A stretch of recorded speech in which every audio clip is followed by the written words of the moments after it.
कसं तो नहीं देखा ना मोर मन मार के जावा ना रे हम की कहां पे तो छोड़ा बड़ा नहीं देखा ना तो मोर दौलत हमें पुस्तक देती है ना वो कैसे देखे हां फिर अभी हगी से गुरु बगीचा रहा लेकिन तो कर देगा वासी चक्कर करनी तो खराबे की नहीं खा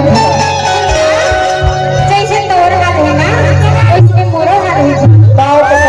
पूरी रात कोबरी बखरो मरद के तुरंत मरदे जाते आप तो मोर को ना एकदम झटका बोला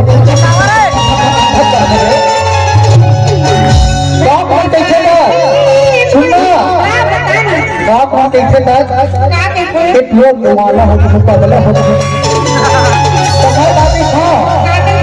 ये धक धका थे तेरे छतिया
Oh,